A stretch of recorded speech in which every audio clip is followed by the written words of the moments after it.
दिग्विजय फिर से स्वागत करता हूं आपका स्कोर हाई क्लासेस के यूट्यूब चैनल पर। आज हम क्लास 12 फिजिक्स में इलेक्ट्रोस्टैटिक पोटेंशियल एंड कैपेसिटेंस का बहुत ही इंपॉर्टेंट वीडियो लेक्चर लेकर के आ गए हैं, जिसमें आज हम बात करने वाले हैं dielectric in a capacitor. Dielectric का मतलब होता है कि जब भी किसी पैरेलल प्लेट कैपेसिटर के अंदर कोई भी मीडियम को क्या किया जाता है, इंसर्ट किया जाता है, तो वहां से उस पैरेलल प्लेट कैपेसिटर का कैपेसिटेंस इंक्रीज हो जाता है। अब ये इंक्रीज क्यों होता है, क्या डाइइलेक्ट्रिक है और ये इंक्रीज हो करके इसको कैपेसिटेंस को क्या फायदा है या कैपेसिटर को इससे क्या फायदा होने वाला है, आज ही स्टूडेंट्स आज इस वीडियो लेक्चर को देख लेने के बाद आप लोगों को डाइइलेक्ट्रिक इन कैपेसिटर में बिल्कुल भी प्रॉब्लम नहीं आएगी। मैं आपको एक बात बता दूं यहां से, डाइइलेक्ट्रिक एक ऐसा मीडियम होता है जो ना ही तो कंडक्टर है, ना ही इंसुलेटर है, ना ही वो पर्टिकुलर कहा जाए तो कोई सेमीकंडक्टर है। यहाँ पे एज एन एयर को भी डाइइलेक्ट्रिक माना जा सकता है।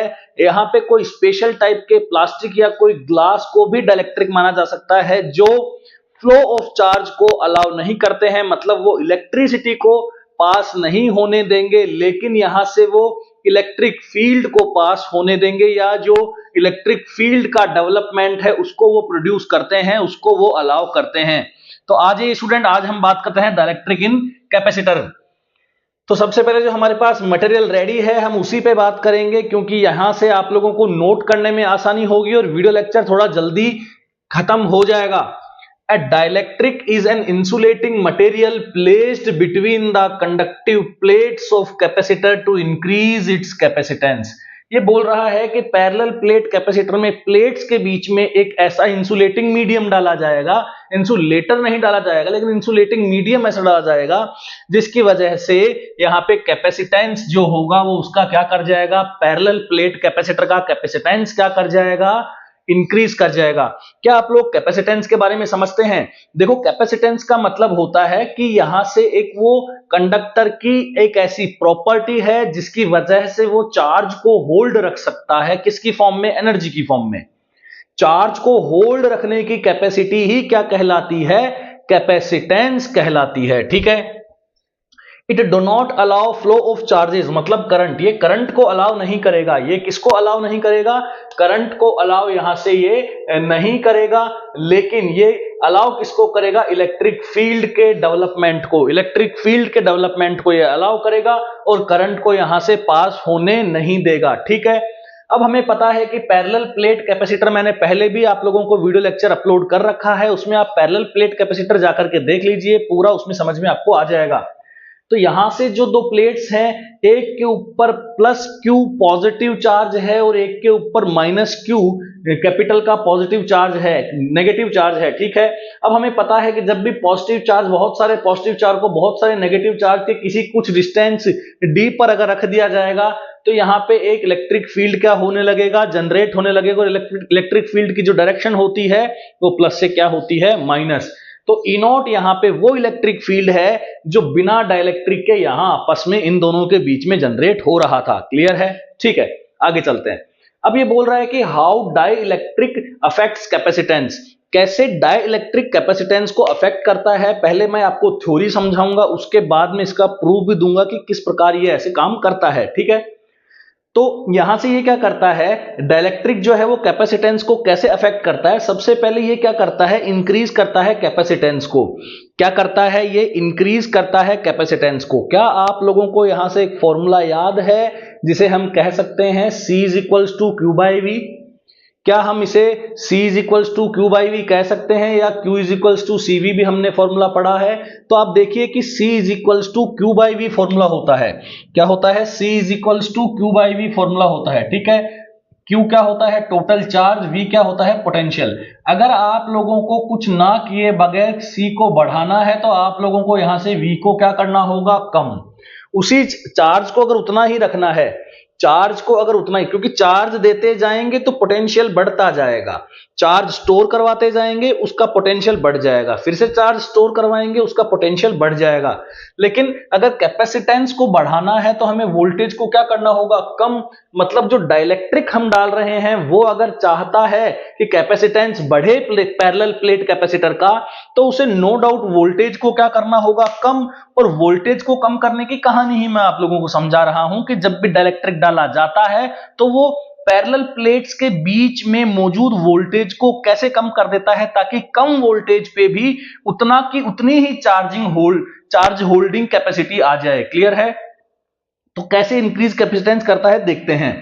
Bye inserting dielectric between the capacitor plates, the capacitance मतलब the ability to store charge, capacitance का मतलब बता चुका हूं, the ability to store charge is increase.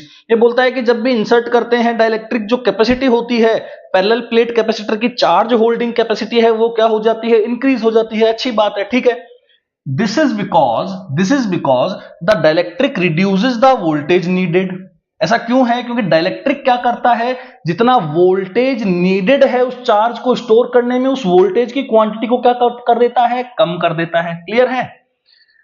तो स्टोर है given amount of charge, given amount of charge को store करने के लिए वोल्टेज की क्वांटिटी को क्या कर देगा, यहां से कम। अब कैसे करता है, ध्यान से देखिए, ध्यान से, बिल्कुल ध्यान से देखना होगा आप लोगों को, यहां तक बिल्कुल ध्यान से देखना होगा। ये तो बड़ा ही आसान है, मैं आपको पढ़ के समझा दूंगा। अब आप यहां देखिए कि ये पैरेलल प्लेट कैपेसिटर की एक प्लेट है, ये वाली, अभी मैंने इसको यूं करके दिखाया था, अभी मैंने यूं करके लगा दिया है। तो यूं करके इन दोनों प्लेट्स लगा दी है, ये प्लस वाली है। अब ये क्या है, सिग्मा है, ये क्या है, एरिया पर चार्ज, एरियल चार्ज डेंसिटी या charge density per unit area, ठीक है। तो ये एरिया चार्ज डेंसिटी इस पे प्लस का सिग्मा है और हमारी इस प्लेट के ऊपर माइनस का सिग्मा है, ठीक है। अब हमने क्या कर दिया, यहां से डाइलेक्ट्रिक डाल दिया। अब जैसे ही डाइलेक्ट्रिक डाला, ये ई नॉट जो है ये पहले हुआ करता था, पहले का इलेक्ट्रिक फील्ड था, जब डाइलेक्ट्रिक नहीं था तो इलेक्ट्रिक फील्ड तो जनरेट रहेगा ही।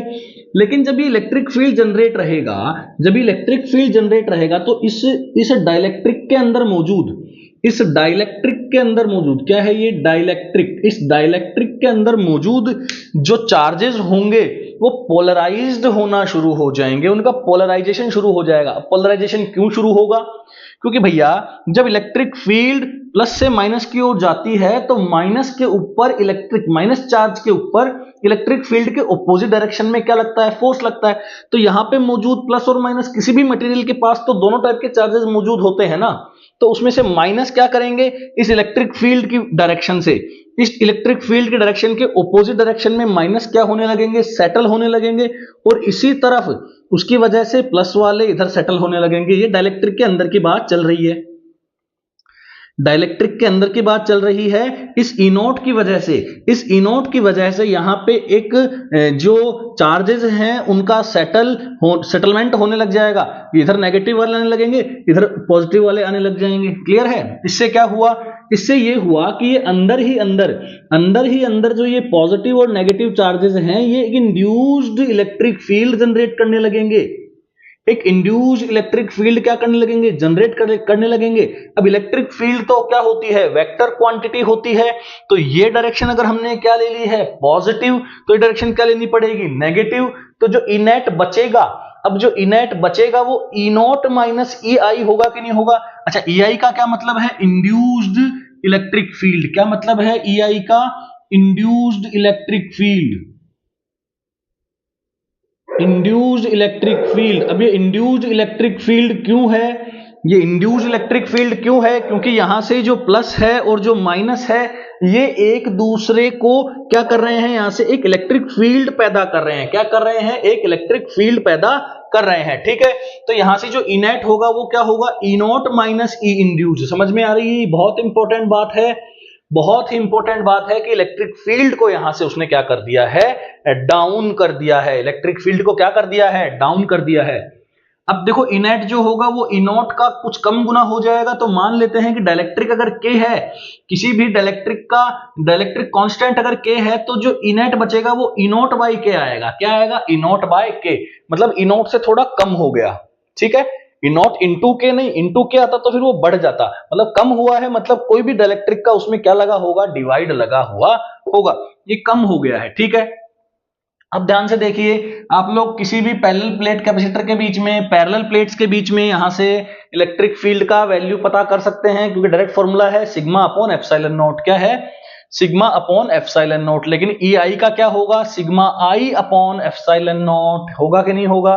इसमें क्या था? सिग्मा चार्ज डेंसिटी, इसके ऊपर क्या थी? सिग्मा चार्ज डेंसिटी, और यहाँ पे कितनी आ गई है? सिग्मा आई। सिग्मा आई का मतलब है induced charge density on dielectric, induced charge density. तो यहां से जो ई इंड्यूस्ड आएगा, ई आई जो आएगा वो क्या आएगा? Sigma I upon epsilon not. जो ई नॉट आएगा वो सिग्मा अपॉन एप्सिलॉन नॉट। समझ में आ रहा होगा? तो यहाँ पे कुछ नहीं किया, मैंने वैल्यू डाल दी। तो ई नेट क्या हो गया? ई नॉट बाय के, पता है ना ई नेट तो क्या? ई नॉट बाय के। तो ई नॉट बाय के sigma upon epsilon not, sigma I upon epsilon not. E not को क्या लिख दिया? Sigma upon epsilon not. यहां से एप्सिलॉन नॉट से एप्सिलॉन नॉट कैंसिल आउट हो गया। जो सिग्मा आई है, जो सिग्मा इंड्यूस्ड है, वो क्या आ गया? सिग्मा 1 माइनस 1 बाय के। आ रही है बात यहां से समझ में? बहुत बढ़िया। अब देखो ये क्या करता है? वोल्टेज को क्या करता है? रिड्यूस करता है। अब ये वोल्टेज को क्या करता है? रिड्यूस करता है। क्या आप लोगों ने यहां से E is equals to DV by D R पढ़ा है? E is equals to DV by D R पढ़ा है? बिल्कुल पढ़ा होगा आप लोगों ने। E is equals to DV by D R मतलब V is equals to ED, V is equals to ED करके फॉर्मूला पढ़ा है। पोटेंशियल और इलेक्ट्रिक फील्ड के बीच में और डिस्टेंस के बीच में क्या रिलेशन है? वो है V is equals to ED. ठीक। The polarization of dielectric creates an internal electric field. पता चल गया हमें कि पोलराइजेशन जो है डाइलेक्ट्रिक का, वो अंदर से क्या बनाता है? एक इंड्यूस्ड इलेक्ट्रिक फील्ड क्रिएट करता है, एक इंटरनल इलेक्ट्रिक फील्ड क्रिएट करता है that partially cancel out the electric field created by the charge on the capacitor plates। ये जो EI होगा, ये इसको क्या करेगा? कैंसिल आउट करेगा, कुछ हद तक कैंसिल आउट करेगा, पूरा कैंसिल आउट नहीं कर देगा, क्योंकि ये तो इंड्यूस्ड है ना, तो ये थोड़ी देर के लिए ही बनेगा यहां से। तो this means lower voltage requires to maintain the same amount of charges on the capacitor. अब ये कैसे हुआ? अब ये कैसे हुआ? ये तो पता चलता है हमें कि पोटेंशियल कम हो जाने से कैपेसिटेंस बढ़ जाएगा, लेकिन ये पोटेंशियल कम कैसे हुआ? ये पोटेंशियल कम कैसे हुआ? देखो भैया, delta V naught is equal to E naught D सबको पता है। Without dielectric delta V naught is equal to E naught D सबको पता है, ठीक है। लेकिन अगर यहाँ पे डाइलेक्ट्रिक इंट्रोड्यूस कर दिया गया है, तो डेल्टा वी मैं मान लेता हूं उसका पोटेंशियल, तो वहां से इनॉट बाय के हो जाएगा। इनॉट क्या इनॉट रहेगा? नहीं, इनॉट नहीं रहेगा। जब डाइलेक्ट्रिक आ जाएगा तो इनॉट बाय के हो जाएगा। तो यहां से आप v की वैल्यू कैलकुलेट करेंगे तो वो आ जाएगी v नॉट बाय के। क्या आ जाएगी? v नॉट बाय के। इसे क्या लिख सकते हैं आप? v नॉट लिख सकते हैं। तो यहां से v क्या बन चुका है आपका? v नॉट बाय के।